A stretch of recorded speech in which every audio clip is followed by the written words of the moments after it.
Información precisa, completa, veraz, objetiva e independiente. Directo a tu pantalla.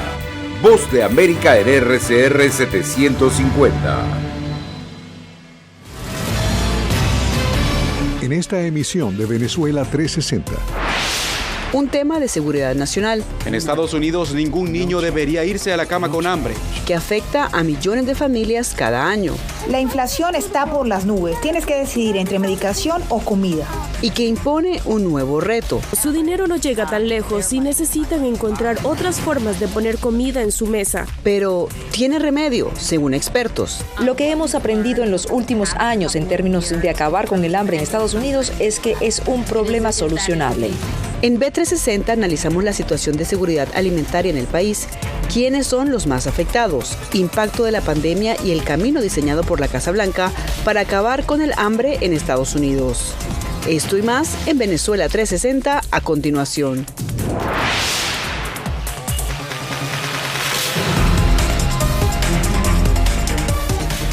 Hola y bienvenidos a B360. Soy Cristina Caicedo Smith y los acompaño desde Washington. Hoy les presentamos reportes en vivo con Belén Mora con la actualización más reciente del programa de la administración Biden para combatir el hambre en Estados Unidos. Desde Buenos Aires, Gonzalo Báñez Villar nos explica sobre el aumento de la informalidad en América Latina y sus consecuencias en las economías de la región. Y desde Caracas, Adriana Núñez Rabascal nos habla de la realidad en cuanto a la concientización sobre el VPH. Bienvenidos. Y bueno, más de 13 millones y medio de hogares en Estados Unidos experimentaron inseguridad alimentaria en el 2021, según el más reciente informe del Departamento de Agricultura. Y aunque en perspectiva esta cifra es optimista, expertos señalan que el camino para reducir el hambre en el país todavía queda mucho por recorrer. Belén se encuentra con nosotros en vivos desde el Departamento de Agricultura, entidad que se encarga de analizar estas cifras. Belén, ¿qué se destacó en este informe? Hola Cristina, y precisamente tenemos que hablar que el dato que se destaca es que los niveles de inseguridad alimentaria en los hogares con niños se redujo en el año 2021. Recordemos, en plena pandemia de COVID-19. ¿Y a qué se debe este dato? Bueno, según los expertos, esto se debe precisamente al hecho de que el gobierno de Estados Unidos había implementado una serie de programas federales y de suplementación alimentaria para las familias de bajos ingresos. Y de acuerdo con los expertos, esta cantidad de ayuda federal precisamente es lo que mantuvo la situación y hizo que estos niveles no crezcan a un alto porcentaje. ¿Pero por qué es importante este dato? Porque para los expertos esto podría marcar el camino de cuáles serían las estrategias para reducir el hambre en Estados Unidos. Un ambicioso plan. En Estados Unidos, ningún niño debería irse a la cama con hambre. Trazado por la Casa Blanca para acabar con el hambre en Estados Unidos para 2030. La seguridad alimentaria y nutricional son fundamentales para nuestra seguridad nacional y para nuestro futuro económico. Sin embargo, el más reciente informe del Departamento de Agricultura señala que 1 de cada 10 hogares estadounidenses experimentó inseguridad alimentaria en 2021, lo que equivale a 13,5 millones de familias. El alto nivel de inseguridad alimentaria que vimos en el punto álgido de la pandemia ha disminuido, pero a pesar del progreso, 1 de cada 10 hogares estadounidenses aún no tiene acceso a suficientes alimentos. Y aunque esta cifra puede despertar alarma, expertos señalan un escenario optimista basado en el aprendizaje que dejó la pandemia de COVID-19. Lo que hemos aprendido en los últimos años en términos de acabar con el hambre en Estados Unidos es que es un problema solucionable. Un camino que para algunos especialistas se cimenta sobre los programas suplementarios de alimentación, las ayudas federales y las iniciativas para robustecer la economía. Lo que atribuimos a tasas más bajas de inseguridad alimentaria en 2020 y 2021 de lo que se hubiera esperado fue la increíble cantidad de apoyo fiscal a los hogares. Lo que, según datos del Departamento de Agricultura, contribuyó a reducir el índice de inseguridad alimentaria en hogares con niños a los niveles más bajos de la historia.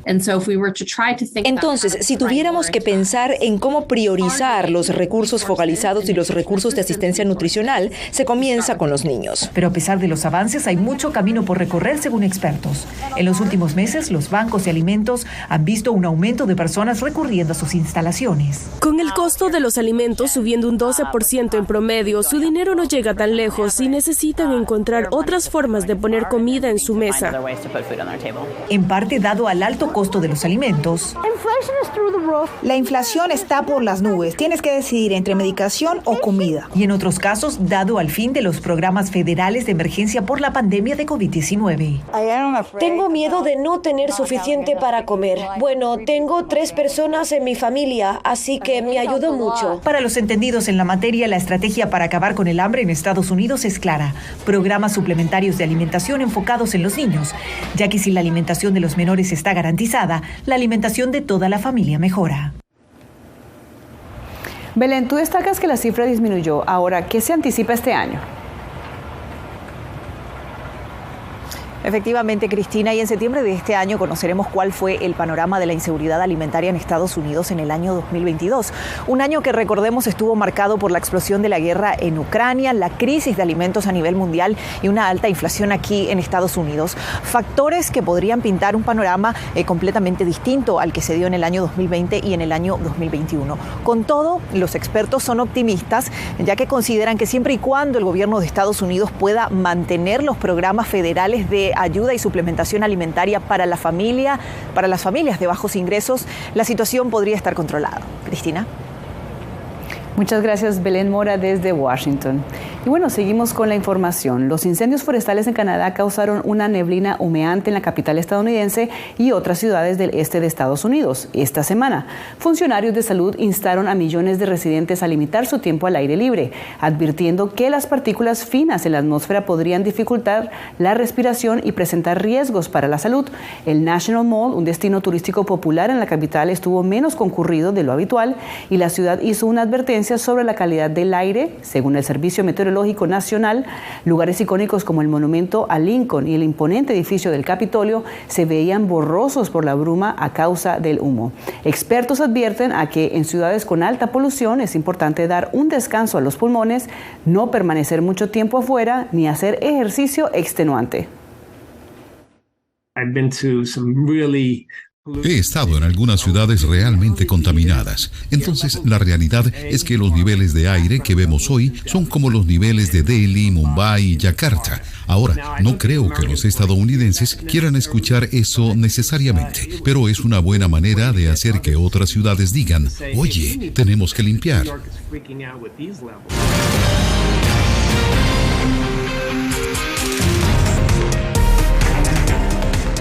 Seguimos en B360. ¿Cuántas personas cercanas a usted poseen más de un trabajo? Y es muy posible que alguna de estas actividades sea dentro del ámbito de la informalidad. Y no es algo descabellado, ya que un reciente estudio de la Organización Internacional del Trabajo asegura que 1 de cada 2 trabajadores en América Latina no tiene un empleo formal y ha tenido que adaptarse a nuevas condiciones de mercado.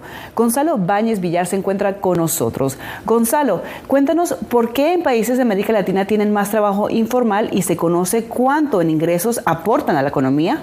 Hola Cristina, en América Latina los países que más informalidad tienen en sus respectivos territorios son, en primer lugar, Bolivia y Venezuela, con un 80% de informalidad según cifras de la Organización Internacional del Trabajo. Le siguen un segundo grupo Perú y Colombia, que tienen en torno a un 60% de empleo informal. Y en tercer lugar, en el tercer pelotón, se encuentra la Argentina, con cerca de un 50% de empleados informales. Esto quiere decir, por ejemplo, aquí en la Argentina, que 1 de cada 2 personas están trabajando en la informalidad. Y al mismo tiempo, según datos de la propia OCDE, el 20%, entre el 15 y 20% del Producto Bruto Interno total del país corresponde a la economía informal. Eso aplica tanto aquí, a la Argentina, como al resto de la región, como al resto de América Latina.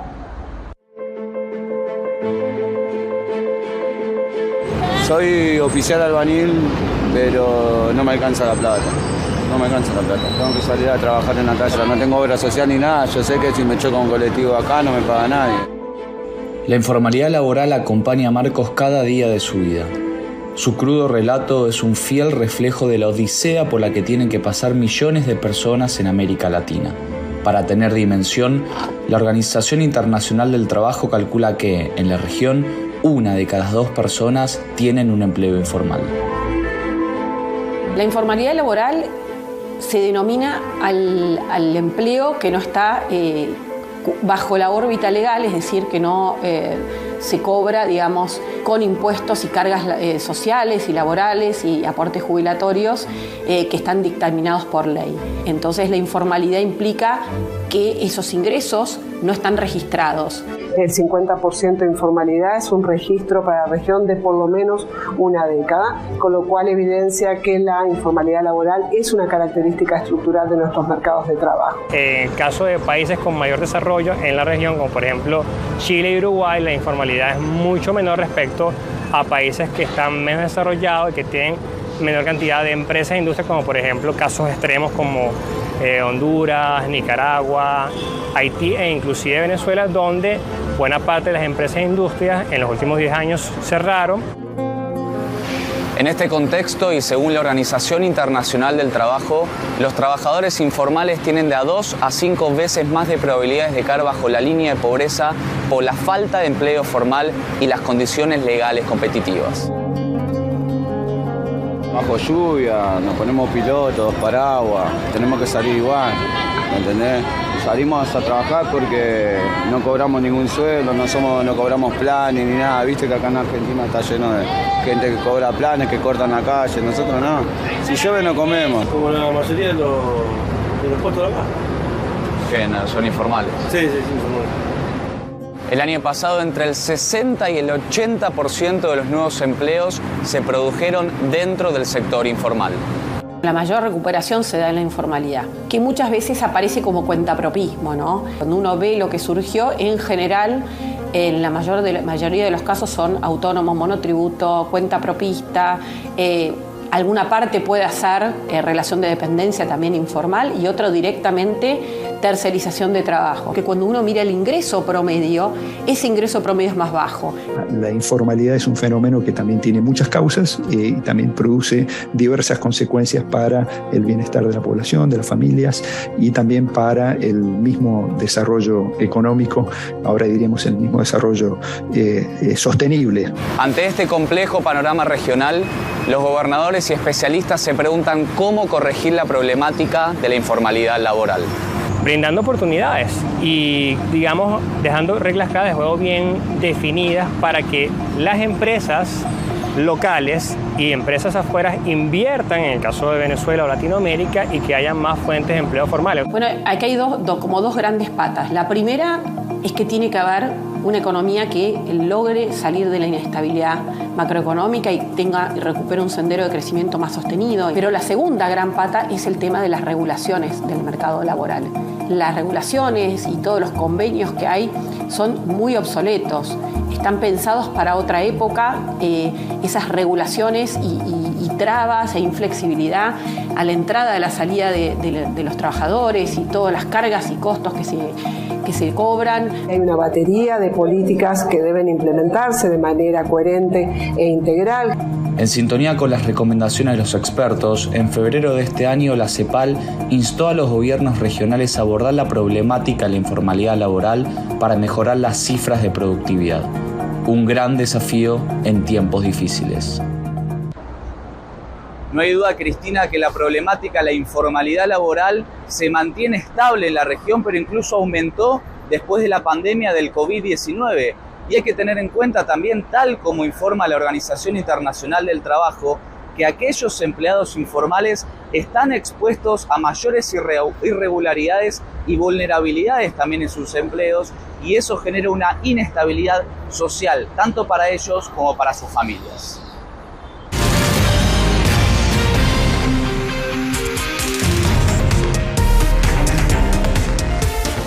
La llegada tardía de la vacuna contra el virus del papiloma humano o VPH en Venezuela y su elevado costo provocan que el cáncer de cuello uterino siga siendo la segunda causa de muerte oncológica en mujeres en el país, según advierte la Sociedad Anticancerosa. Adriana Núñez se encuentra con nosotros en vivo. Adriana, ¿por qué se da esto? ¿Es cuestión de conocimiento o de falta de acceso?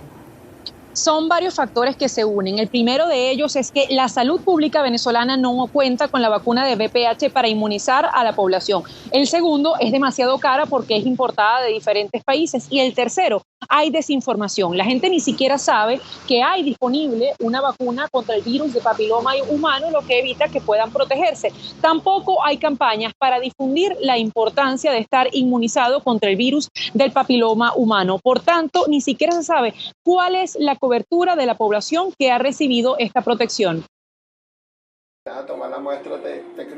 La vacuna contra el virus del papiloma humano, o VPH por sus siglas, fue desarrollada en 2006, pero llegó a Venezuela apenas hace 2 años. Solo está disponible en el sistema de salud privado, con costos que varían entre los $80 y $250, una cifra que resulta impagable para la mayoría de los ciudadanos.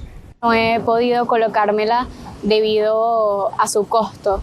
Para mí no es accesible esta vacuna debido a que mi sueldo no me alcanza, por así decirlo, para cubrir el costo de esta vacuna. Por así decirlo, cuesta la mitad de mi sueldo. En América Latina y el Caribe, 44 países ya incluyen esta vacuna dentro de sus programas ampliados de inmunización, pero Venezuela no está en esa lista.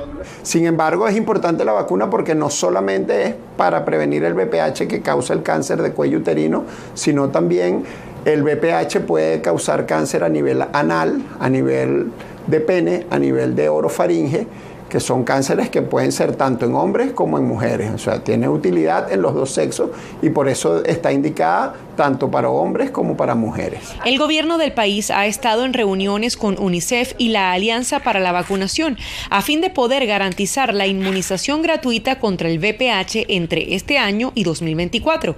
Pero hasta ahora nada es oficial.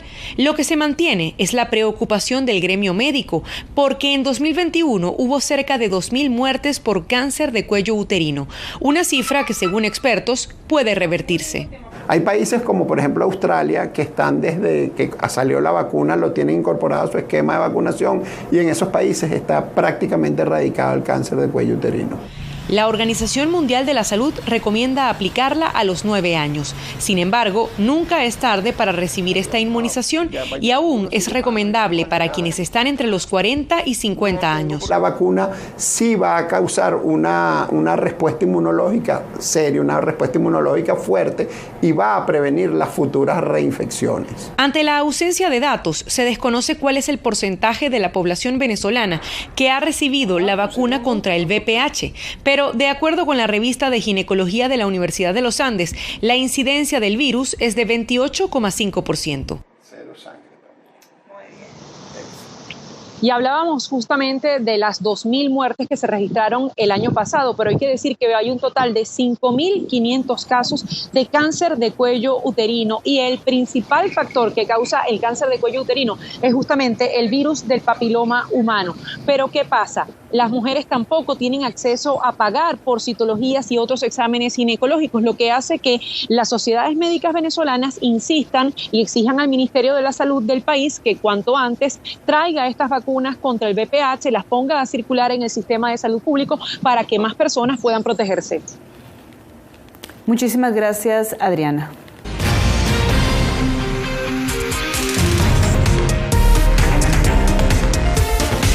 En Washington, D.C., la Galería Nacional del Retrato abrió sus puertas a una exhibición que explora el arte durante el expansionismo estadounidense a finales del siglo XIX. A través de retratos, fotografías, mapas e imágenes de prensa, los visitantes pueden explorar la colonización de Estados Unidos de territorios como Puerto Rico, Cuba, Filipinas, Guam y Hawái. Carolina Valladares es nuestra guía en este recorrido.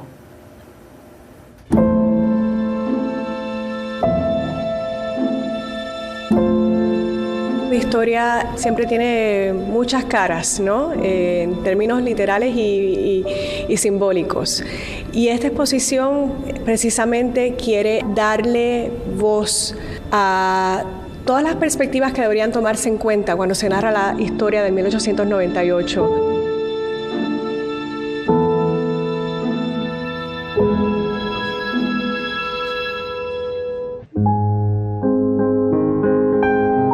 bajo este lema del revisionismo histórico que 125 años después de una fecha que unió 3 hechos contenciosos como la Guerra Hispanoamericana, la resolución de anexo de Hawái y la Guerra Filipo-Americana, que la Galería Nacional de Retratos del Museo Smithsonian arroja luz a un punto álgido de la historia que provocó profundos cambios geopolíticos. Justo esa intervención militar que conlleva esa decisión le da una plataforma mucho más amplia a los Estados Unidos a partir del nuevo siglo XX para tener influencia en Latinoamérica.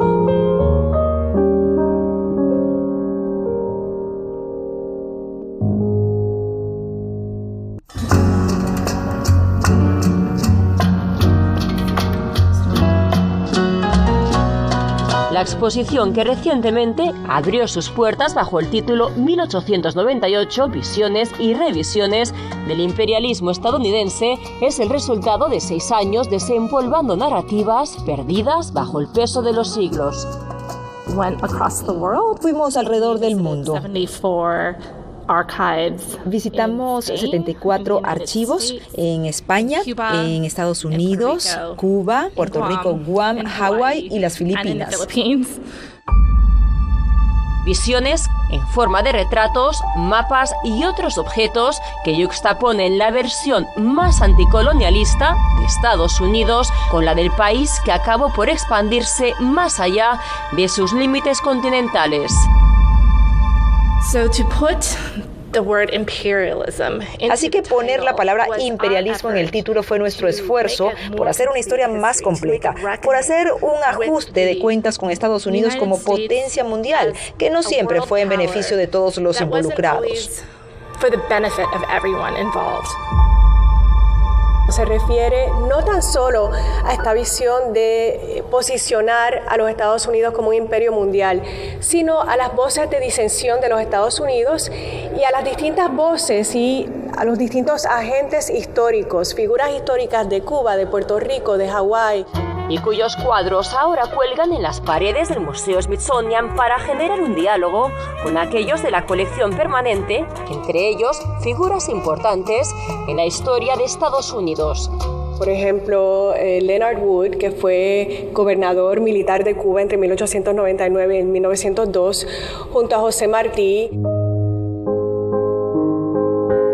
Y en ese intento de ver la historia desde múltiples aristas, destaca el retrato del presidente William McKinley, pintado por el artista puertorriqueño Francisco Oller. Retrata al mandatario estadounidense sujetando con su mano derecha un mapa de Puerto Rico fechado en 1898.